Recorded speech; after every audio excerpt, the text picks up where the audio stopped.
Narito na naman tayo para sa isang napaka-sweet at nakakakilig na love story nila Kalingap Edu at Ate Viancy. Ulat mo ay aking makilala at kung ano ako'y Para sa pagpapatuloy ng ating love story ay dito na nga mapubunyag ang mga nangyari sa kanilang date sa tabing dagat.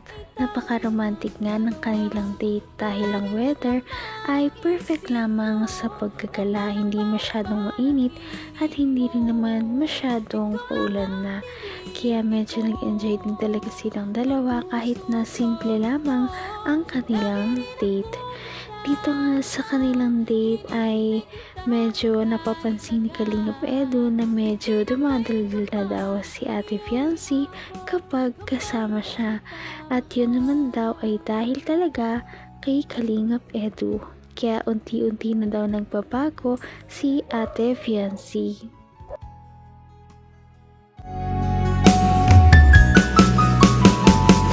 ang nais ko lang. Nandun po kami. Pag nandun kayo? Hindi, no? Mas madaldal ka ngayon. Bakit? Bakit mas madaldal ka ngayon? Dahil sa inyo. Ano meron? Anong meron sa akin? Dandal niyo po eh. Mas relax ka sa akin. Nakaka-relax ako.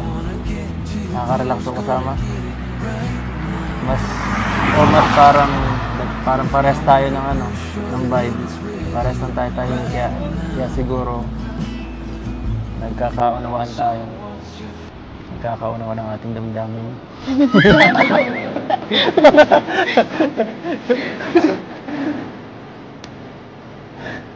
Sira ka naman, no?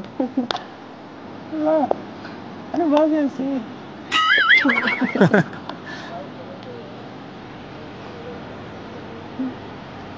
Ano, titingin na tayo ng ibang tao.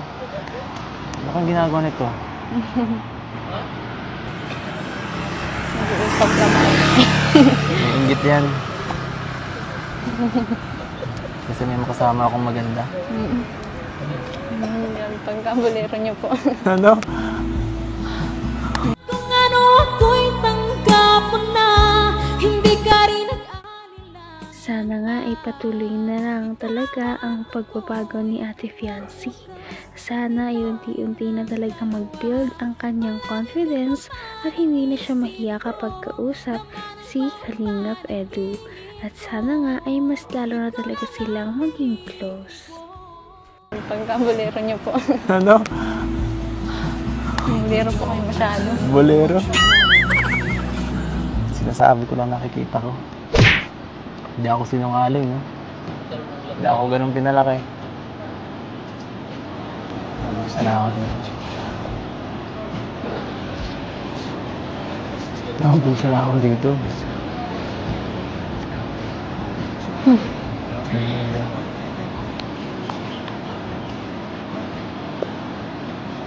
Tumingin ka kaya dito.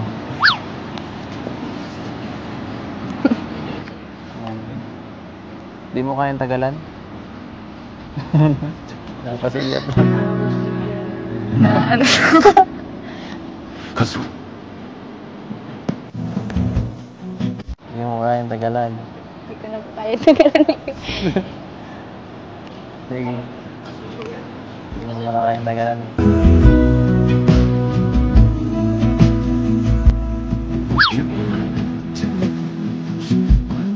Uy. Pasulyap yun, ah. Nasulyap.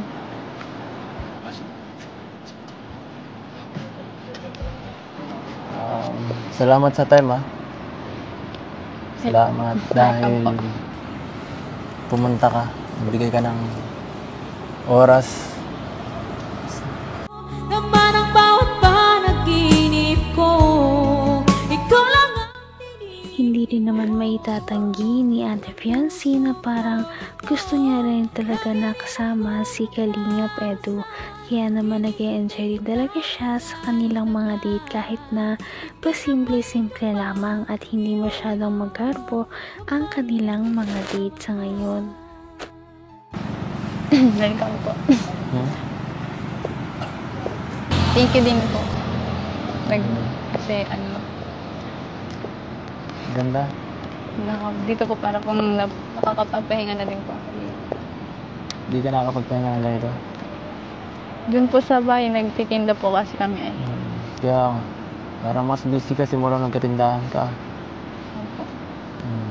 Kaya, kailangan mo rin ito. Kailangan mo minsan-minsan. Thank you din po. Ang ganda rin po pala pag ganito. Ang ganda rin po pag ganito. Magandang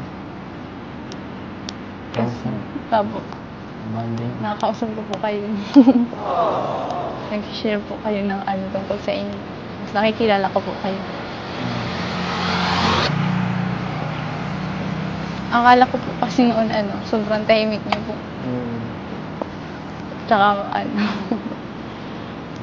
Hindi naman, kaya lang, siyempre, medyo pili lang siguro ng konti ang mga taong pinag-openan ko. Kaya, yan, ikaw, medyo feel ko ang vibe mo. Magaan ang pakiramdam ko sa'yo. Magaan. Sana okay lang sa'yo. Hanggang wakas ay tayo ng dalawa. Palagi kang naman ang isip. Maganda talaga na sa mga ganitong pagdidate ay mas nakikilala talaga nila ang isa't isa. Na sa ganon ay mas maging magkakakilala na sila at mas maging close na rin sila sa future. Kaya naman sana nga ay patuloy pa rin ang kanilang pagdidate at hindi na ito matapos hanggang sa magka-develop na talaga silang dalawa. Okay lang sa'yo. Nag-share ako paminsan-minsan at minsan puro kalokohan. Minsan sweet naman. pinapasaya niyo po. Pero always totoo.